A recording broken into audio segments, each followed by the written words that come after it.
Safari ya mnyama kuelekea Afrika ya Magharibi kuzisaka alama tatu.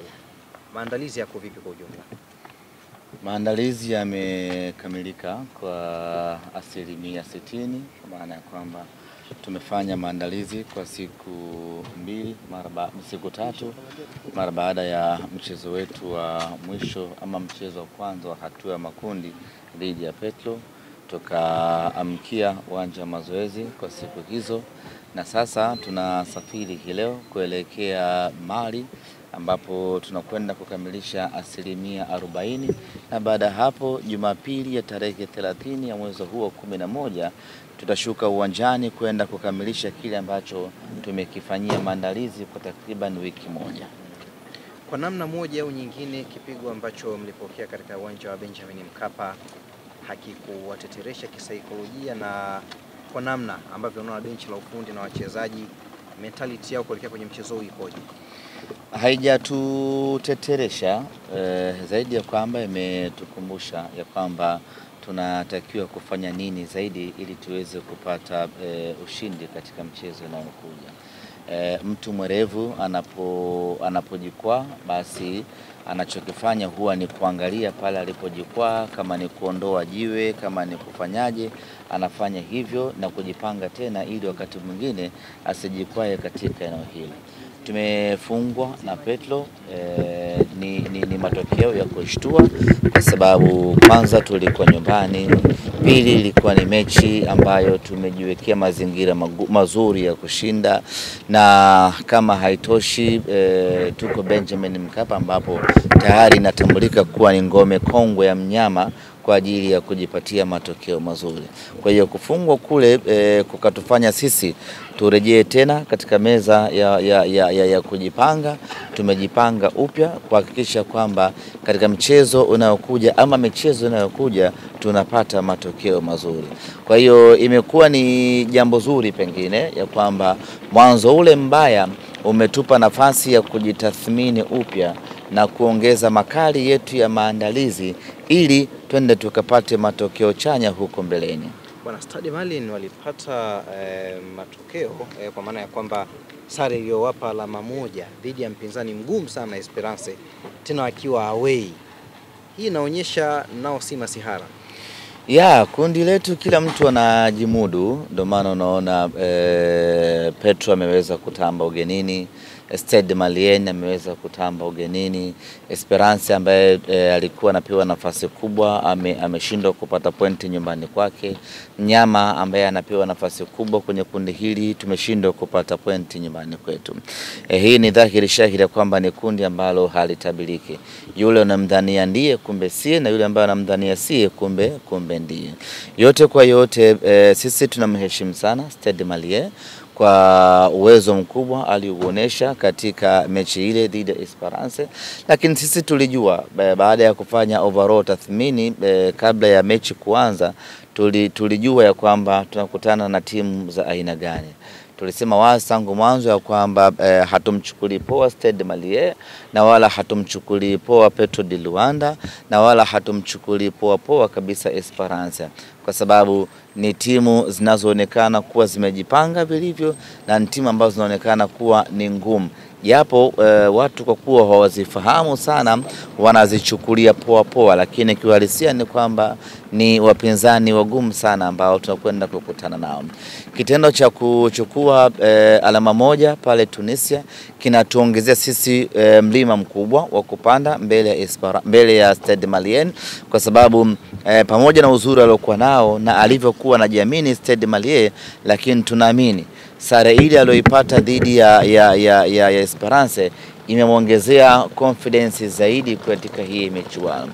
Kwa hiyo tunakwenda kukutana na Stade Malien ambaye confidence yake imeongezeka.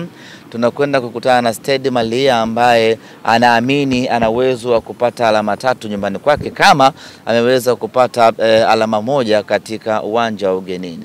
Kwa hiyo tunakwenda kukutana na mpinzani mgumu sana, lakini yote kwa yote sisi tumejiandaa vyovyote iwavyo twende tukapate matokeo mazuri pale nyumbani kwake, na hiyo inawezekana kwa namna ambavyo timu imerejea tena katika uwanja wa mazoezi kwa siku hizi chache, namna ambavyo wachezaji wameamka wenyewe kwa wenyewe na kutaka kuipambania Simba Sports Club, itatusaidia pakubwa kwenda kupambana dhidi ya Stade Malien. Ahmed, tumekuwa tukimshuhudia mchezaji Mohamed Bajaber akifanya mazoezi na kikosi, lakini tumekuwa hatumuoni uwanjani. Hata kwenye safari pia tumekuwa hatumuoni. Mashabiki wanauliza nini hasa kinacho msibu Bajaber baada ya taarifa kutoka kwamba anaendelea vizuri. Bajaber anaendelea vizuri, ama amepona kwa 99%. Na ameshaanza kufanya mazoezi na kikosi kwa takriban wiki moja sasa tangu amerejea katika uwanja wa mazoezi.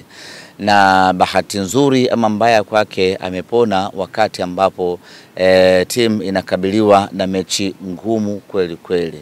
Inakuwa ni ngumu mchezaji ambaye amekaa nje ya uwanja kwa matibabu kwa miezi 2-3 arejee tu uje umpatie mechi, mfano mechi dhidi ya Petro ama mechi hii dhidi ya Stade Malien. Bado confidence yake iko chini kwa sababu ametoka kwenye majeraha makubwa. Bado fitness yake haijakuwa ya 100%, na kwa mantiki hiyo basi option iliyopo ni kumuingiza taratibu kwenye kikosi. Ndio maana unaona mechi ya kirafiki dhidi ya JKT Tanzania alipata dakika za kucheza kwa sababu ni mechi ya kirafiki, inamsaidia yeye mwenyewe kurejesha confidence yake, inamsaidia kutafuta match fitness pamoja na physical fitness. Sasa uwezi kumtoa mchezaji ambaye ndio kwanza ameanza kujitafuta alafu kaja kumpachika kwenye mechi kama hii ya Petro de Luanda ama mechi kama hii ya Stade Malien. Kwa option nzuri zaidi kwa ajili ya kumsaidia mchezaji mwenyewe Bajaber aweze kuingia taratibu kwenye kikosi ni kufanya mazoezi kwa muda mrefu zaidi, na endapo unapata mechi ambazo hazina uzito mkubwa ndipo ambapo unampa nafasi dakika zake anacheza mpaka pale ambapo muda utafika na kukabidhiwa mechi kamili ambayo zitakuwa ni mechi ngumu kama hizi ambazo tunashiriki kwenye ligi ya mabingwa Afrika. Kwa mimi nichukue nafasi hii kuwaambia wana Simba wasiwe na haraka, wasiwe na pressure. Unaweza ukamlazimisha kadri unavyoweza kumlazimisha acheze kwa sababu tu watu wanamsubiri ama watu wanashauku naye, alafu akaingia uwanjani akaanda perform kwa sababu ya hofu ya majeraha alotoka kutibiwa, ama akaingia uwanjani akapata jeraha kubwa zaidi akakaa nje kwa muda mrefu zaidi. Maamuzi yanayofanyika ni maamuzi sahihi sana ambayo yamezingatia ushauri wa kitabibu ya kwamba mchezaji akitoka kwenye injury kubwa kama hiyo, mchezaji ambaye amekaa nje kwa muda mrefu, iko namna yake ya kurejea kiwanjani taratibu. Sio tu kwa sababu ya hamjamuona muda mrefu basi Petro de Luanda hapo Bajaber na yeye unampa nafasi anaingia mle kutokana na kutokuwa fiti kwa 100%, anafika mle anaumia tena, anajitonesha ama anashindwa kuperform kwa sababu fitness yake aliyokuwa nao yeye na wachezaji wengine ni tofauti sana, kwa sababu hawa wengine tangu mwezi wa 8 huku wanacheza mechi, huyu ndo kwanza mwezi wa 11 huu anaanza kujitafuta taratibu. Kikubwa ni subira tu kwa wana Simba, atacheza tu Bajaber na tutafurahia matunda yake. Ahmed, kuna video ilikuwa inasambaa ya kocha mara baada ya mchezo uliopita dhidi ya Petro de Luanda, mashabiki wengine wakiwa ni kama wanazomea hivi mara baada ya mchezo kumalizika. Hii kwako video kwanza binafsi uliiona na ilikupa picha gani baada ya kuiona, lakini pia una neno gani kwa mashabiki kuhusiana na meneja Pantev? Kwanza kikubwa mashabiki wa Simba wanapaswa kuwa wastahimilivu. Iko ndio kitu cha msingi sana. Wanapaswa kuwa na uelewa mkubwa na mpira wa miguu. Mpira wa miguu na matokeo hayo ya kufungwa. Na unapoishangilia Simba ama unaposhangilia mpira lazima uwe na akiba hiyo kwamba siku fulani mimi nitafungwa. Inawezekana ikawa ni siku unayojua ama siku usiyojua, lakini hiyo siku ya kufungwa ipo, kwa sababu timu isiyofungwa duniani hapa haipo. Kuna siku utafungwa nyumbani kwako, kuna siku utafungwa away, lakini utafungwa tu. Hiyo ndio jambo ambalo kila mwana Simba anapaswa kulielewa. Tusiufanye mpira kama mchezo ambao tumeuanzisha sisi kwamba lazima tutashinda tu iwe wavyo, na tusijipe ukubwa unaopitiliza. Ni kweli ya kwamba timu kubwa haitakiwi kupoteza, lakini tukipoteza kila mtu lazima atambue kwamba maamuzi ya mpira yameamua hivyo. Hii leo ukiangalia timu kubwa zote duniani, weekend iliyopita, hii leo tunakwenda kwenye UEFA Champions League, watu wamefungwa. Hakuna ambaye alitegemea yale ambayo yametokea. Tumeona kilichotokea kwa Barcelona, kilichotokea kwa Liverpool, kilichotokea kwa nani yule Bayern Munich.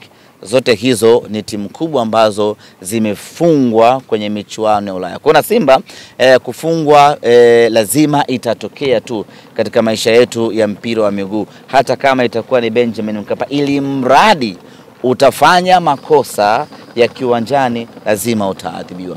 Sasa nini kinafuatia? Baada ya kufungwa, mnakaa chini mnaangalia kwa nini tumefungwa, tumekosea wapi, na baada hapo mnajirekebisha tena kuelekea katika mechi inayofuata. Ingekuwa ni mechi ya mwisho hii ndio tumefungwa na tumekosa nafasi ya kwenda hatua inayofuata, hapo tungeweza kuchapana hata viboko. Imekuwaje bana, mnyama amefungwa ameshindwa kwenda hatua inayofuata? Lakini ni mechi ya kwanza, tumepoteza mechi ya kwanza. Mbele yetu tuna mechi 5 zinatusubiri. Mbele yetu kuna pointi 18. Katika hatua ya makundi kuna pointi 18. Simba tumepoteza alama 3. Tumebakisha na alama 15 za kuzipigania. Sasa ukiangalia tuliopoteza ni alama chache, zilizobaki mbele yetu ni alama nyingi zaidi. Tukianza hivi sasa kila mmoja kutoa sauti yake, huyu akisema vile, huyu akisema hivi, huyu akisema vile, ni rahisi mno kujipoteza katika mtiririko, ni rahisi kujitoa katika lengo, na hatimaye unajikuta mnafanya vibaya hata katika mechi zinazokuja. Mimi rai yangu kwa wana Simba, matokeo mabaya tumeyapata, hayaepukiki. Sometimes huwa yanatokea. Haijalishi tunayapenda ama hatuyapendi, lakini imeshatokea. Baada ya kupata matokeo hayo mabaya, nini kinafuata? Ni kujipanga upya. Kwenye maisha unaweza ukaitengeneza kesho yako, lakini hata uwe mtaalamu vipi uweze kuibadilisha jana yako. Jana imeshapita, imeshaharibika, hakuna namna nyingine yoyote. Cha kufanya ni kuiangalia jana yako imeharibikia wapi ili uitengeneze kesho yako. Kwa hiyo tuangalie zaidi mechi zinazokuja, tunavukaje hapo, tunapataje alama 15 katika alama 15, na baada hapo mnyama aende hatua ya robo finali. Na mimi niwaambie wana Simba, wala wasihamanike. Hii sio Simba ya kuikatia tamaa. Hii sio Simba ya kupagawa kwa kupoteza mechi moja. Hii sio Simba ya kupoteza focus kwa kupoteza mechi moja. Hii Simba ni lidude likubwa mno. Ni timu yenye uzoefu mkubwa mno. Ni timu ambayo tumeshapita kwenye changamoto kubwa na nyingi, na bado unasinzia Petro. Unasinzia. Nakuona wewe basi. Usikiza kwa makini. Umenongewa. Unasinzia saa 9 hii baba. Usikiza kwa makini. Unaizungumzia Simba nisinzie tena? Unaenjoy Hii Simba bwana, nimeshapitia katika nyakati ngumu, nyakati nzito kweli kweli, na bado Simba yetu ikatoboa. Na hii sizungumzii zamani ya kina Mufulila Wanderers, na izungumzia Simba ya hapa katikati, watu wote wanaijua. Kwa hiyo tusahau mema na ubora wa Simba, hasa kwenye kutufanya mabadiliko kuelekea mbele. Kwa hiyo wana Simba wala wasiwe na wasiwasi, Simba yao itarejea. Sisi hata tukipoteza mechi ya Stade Malien, bado tupo katika mstari wetu, kwa sababu mechi 4 zitakazobaki tuna uhakika wa kufanya maajabu hapo. Kwa hiyo wana Simba wala na wasiwasi semaje? Mshingiwa na wasiwasi? Anasema hata mkipoteza, hata kama inatokea tunapoteza mechi na Stade Malien, bado Simba hii tunayo ujasiri wa kusema ya kwamba tuna uwezo wa kufuzu robo finali kwa kutumia mechi 4 ambazo zitakuwa zimebakia. Na haya sio mambo ambayo tunazungumza kutoka kichwani kwenye ndoto za Alinacha, ni mambo ambayo tunazungumza kutokana na historia na ubora tuliokuwa nao Simba Sports Club na uhakika wa matukio yetu. Mnyama nenda robo finali. Bila shaka hatujawahi kuishia hatua ya makundi. Hata tukiwa tuna wakati mgumu kiasi gani ama hatuko vizuri kiasi gani, lakini sisi kuishia hatua ya makundi ni mwiko kwetu. Kwa hiyo tunajua nini cha kufanya, tutakifanya, na mnyama ataenda hatua ya robo finali. Hilo wala halina mashaka hata kidogo.